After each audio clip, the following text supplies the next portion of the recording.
बिस्मिल्लाहिर्रहमानिर्रहीम ते अस्सलाम वालेकुम। तुसी वेख रहे हो पंजाब टीवी 94 ते मैं हाँ तुहाडा अपना अफजल भट्टी। साडे अज दे पंजाबी व्लॉग दे विच चढ़दे ते लहिंदे पंजाब दे नाल नाल पूरी दुनिया च जिथे जिथे पंजाबी ज़बान बोली ते समझी जाती है असी उन्हां नूं जी आयां कहने। नाज़रीन अज असी तुहानूं ना पिंड दी होर सकाफत विखावांगे, वेलणा विखावांगे, माल विखावांगे, रेहड़ी विखावांगे, पाथियां विखावांगे, जिमीदारां नाल तुहाडी मुलाकात करावांगे, वाही विखावांगे, बीजियां होईयां सब्जियां विखावांगे ते तुसीं साडे नाल रहना है।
नाज़रीन अज असी ना अमीन दे डेरे च आए हाँ ते असी तो आख्या कोई वेलना चलता होएगा। आ विखा यार जरा वेलना, ए वेलना है। पुछया अमीन को, कहंदा तैयारी श्यारी करके ते हुण इनू असी चलाउणा ये वेलना। नाज़रीन पिंडां वाले ते इस चीज़ नूं समझदे ने, वेलना ये गन्ने नूं क्रश करके उहदा रस कढ़दा है ते फिर उहदा गुड़ तैयार हुंदा है ते फिर जिहड़ा तुसीं इस्तेमाल करदे हो शहरां वाले ते मंडी च भी जांदा है ते सारे गुड़ इस्तेमाल करदे ने। आ वेलना है, ए वो मशीनरी है। मोहम्मद अमीन कदों चलाउणा वेलना?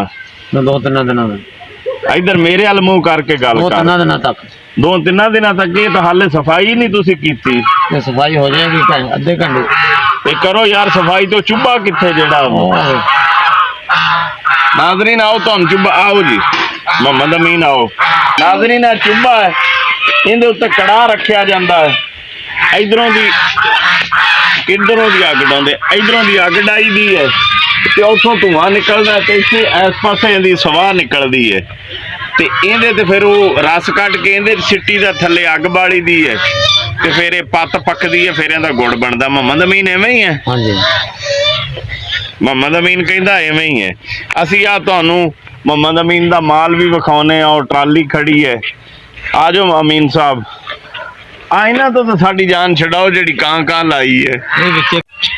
नाज़रीन अज असी ना मोहम्मद अमीन दे फार्म ते आए सां ते जिस तरह कि असी तुहानूं दस्सिया कि भी असी आख्या भी वेलना चलदा होएगा ते वीडियो बनावांगे।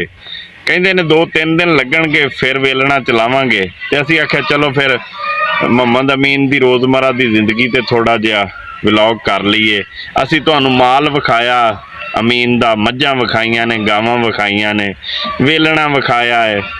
ए मगर मोहम्मद अमीन ने थोड़ी जी सब्जी लाई है अपने खाण पीण वास्ते। अमीन ने की बीजी आई? लहसुन बीजा। थोड़ा जिहा उच्ची बोलो। लहसुन बीजा, पालक बीजी है, मूलियां बीजी है। अच्छा, लसन बीजिया है, पालक बीजी, मूलियां बीजियां ने, शलजम बीजे ने। ये फिर इत्थों इन्हां दा इत्थे ही देहातां दे विच मरब्बियां दे विच कुछ लोग रहिंदे ने। इस तरह अमीन मरब्बे दे विच ही आपदे च रहिंदा है फार्म विच। ਤੇ ਇੱਥੋਂ ਹੀ ਸਬਜ਼ੀ ਤਾਜ਼ੀ, ਬੜੇ ਖੁਸ਼ ਨਸੀਬ ਲੋਕ ਨੇ ਇਹ ਜਿਹੜੇ ਆਪ ਦੀ ਤਾਜ਼ੀ ਸਬਜ਼ੀ ਤੋੜ ਕੇ ਤੇ ਪਕਾਉਂਦੇ ਨੇ। ਤੇ ਅੱਗੇ ਆਓ ਹੁਣ ਜ਼ਰਾ ਤੁਹਾਨੂੰ ਅਮੀਨ ਦਾ ਫਾਰਮ ਵਿਖਾਈਏ। ਅੱਛਾ ਇਹ ਮੁਹੰਮਦ ਅਮੀਨ ਦਾ ਬੇਰੀ ਦਾ ਦਰਖਤ ਹੈ। ਪੇਡੂ ਇਹ ਪੇਂਦੂ ਬੇਰੀ ਜਾਂ ਤੁਸੀਂ ਇਹਨੂੰ ਸਿਉ ਬੇਰੀ ਕਹਿ ਸਕਦੇ ਹੋ। ਇਹ ਬੇਰ ਲੱਗੇ ਨੇ, ਹਾਲੇ ਕੱਚੇ ਨੇ। ਇਹ ਵੇਖੋ ਛੋਟੇ ਛੋਟੇ ਨੇ, ਹਾਲੇ ਕੱਚੇ ਨੇ, ਤੇ ਜਦੋਂ ਪੱਕ ਜਾਂਦੇ ਨੇ ਨਾ ਤਾਂ ਬੜੇ ਮਿੱਠੇ ਹੁੰਦੇ ਨੇ। ਤੇ ਮੁਹੰਮਦ ਅਮੀਨ ਉਹ ਕਾਹਦਾ ਦਰਖਤ ਹੈ? ਉਹ ਨਿੰਬੂ ਹੈ, ਉਹ ਨਿੰਬੂ, ਐਡੇ ਐਡੇ ਨਿੰਬੂ, ਦੇਸੀ ਨਿੰਬੂ। ਦੇਸੀ ਨਿੰਬੂ। ਇਸ਼ਾਰਾ ਕਰਕੇ ਤੇ ਦੱਸ। ਹੋਰ ਕੀ ਖਾਣ ਦਾ ਤੁਸੀਂ ਲਾਇਆ? ਹੋਰ ਖਾਣ ਦਾ ਉਹ ਵੀ ਬੇਰੀ ਹੈ। ਅੱਛਾ, ਉਧਰ ਵੀ ਬੇਰੀ ਹੈ, ਇਹ ਵੀ ਬੇਰੀ ਹੈ। ਮਾਲਟੇ ਸ਼ਾਲਟੇ ਕਿੰਨੂ ਸ਼ਿਨੂ ਨਹੀਂ ਲਾਏ? ਉਹ ਪੜ ਦਿੱਤੇ ਯਾਰ, ਪੱਟ ਦਿੱਤੇ। ਇਹ ਇਹਨਾਂ ਦੇ ਮੁਰੱਬੇ 'ਚ ਅਸੀਂ ਅੱਗੇ ਨਹੀਂ ਜਾ ਸਕਦੇ, ਅੱਗੇ ਪਾਣੀ ਲੱਗਾ ਹੈ।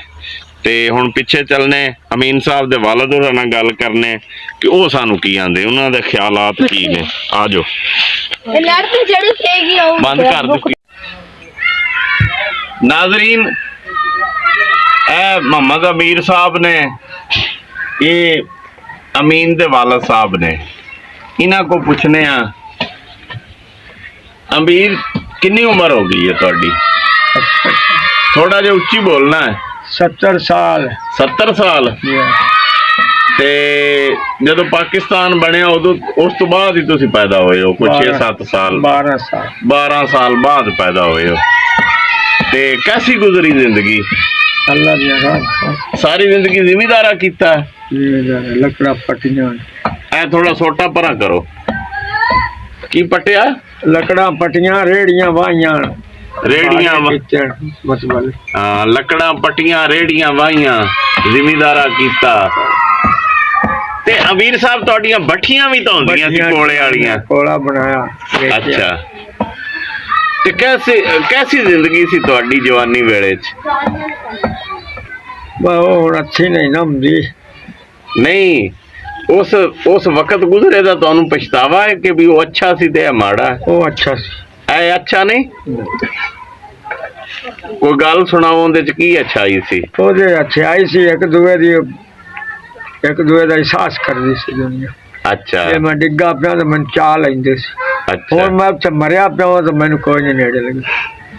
अमीर साहब कहते ने कि उस वक्त दे विच लोग एक दूसरे का एहसास करते सन, लोगों दे विच चाहत सी, दीद सी, ते लोग एक दूसरे का दुख वंडाउंदे सन।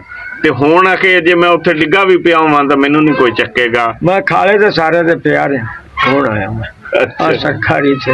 अच्छा, किसे ने इत्थे नहीं लियांदा ना स्कूटर वाले ने। क्यों उत्थे क्यों पै रहे? कोई ठल्लिया नहीं आया आगे।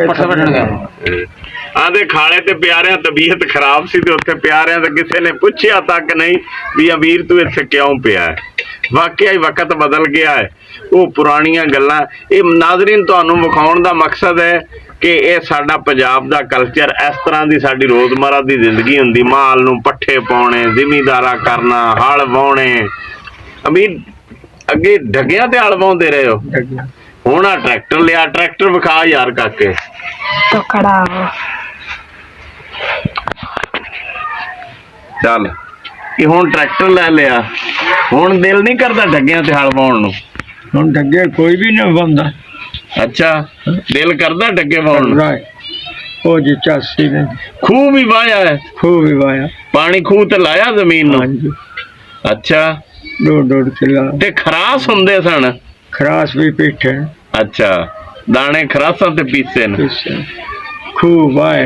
कोई शायद नहीं छड़ी, सारे कारोबार कीते। देसी घ्यो हुंदे सन, देसी खुराकां हुंदियां सन। साडे कोल होनी देसी है, अल्लाह करे थोड़े। बड़ी गल है। अमीर साहब आंदे ने कि असीं तां हाले भी देसी खाने आ, डालडा नहीं खांदे। बच्चे तुहाडे सारे ए अमीर साहब दे पोतरे ने। इधर आ, वो बंद कर। तू ही आया, तू ही इधर आए। ये कहो, ये अमीर साहब दे पोतरे ने ते ये बच्चे तुहाडे देसी खा लैंदे ने? ਕਿ ਆਂਦੇ ਨਹੀਂ ਅਸੀਂ ਡਾਲਡਾ ਹੀ ਖਾਣਾ। ਮੈਂ ਨਾ ਵੀ ਹੋਣਾ ਵੇਖਾਂ ਮੈਂ ਮੱਝੀ ਚੋਣੇ ਨੇ ਗਲਾਸੀਆਂ ਲਾ ਕੇ ਨੇੜੇ ਆਉਣਾ। ਬੜੀ ਗੱਲ ਹੈ। ਆਂਦੇ ਨੇ ਦੁੱਧ ਵੀ ਪੀਂਦੇ ਨੇ, ਦੇਸੀ ਘਿਓ ਵੀ ਖਾਂਦੇ ਨੇ। ਅਮੀਰ ਸਾਹਿਬ ਹੋਰਾਂ ਦੀ ਤੁਹਾਨੂੰ ਅਸੀਂ ਵਿਖਾਈ ਸਬਜ਼ੀ ਵੀ, ਤੇ ਇਹਨਾਂ ਦਾ ਆਪਣੀ ਸਾਰੀ ਜ਼ਿਮੀਦਾਰ ਇਹਦਾ ਬੜਾ ਫਾਇਦਾ ਹੁੰਦਾ। ਜ਼ਿਮੀਦਾਰ ਆਪਣੀ ਸਬਜ਼ੀ ਪੈਦਾ ਕਰਦਾ ਹੈ, ਆਪਣਾ ਘਿਓ ਪੈਦਾ ਕਰਦਾ ਹੈ, ਆਪਣਾ ਦੁੱਧ ਪੈਦਾ ਕਰਦਾ ਹੈ, ਸਾਰਾ ਕੁਝ ਜ਼ਿਮੀਦਾਰ ਨਾ ਆਪਣਾ ਪੈਦਾ ਕਰਦਾ, ਤੇ ਜ਼ਿਮੀਦਾਰ ਦੀ ਖੁਰਾਕ ਪਿਓਰ ਹੁੰਦੀ ਹੈ, ਜਿਹੜੀ ਕਿ ਸ਼ਹਿਰਾਂ ਵਾਲਿਆਂ ਨੂੰ ਘੱਟ ਹੀ ਨਸੀਬ ਹੁੰਦੀ ਹੈ। ਮਿਲ ਤਾਂ ਜਾਂਦੀ ਤੇ ਬੜੀ ਮਹਿੰਗੀ ਮਿਲਦੀ ਹੈ।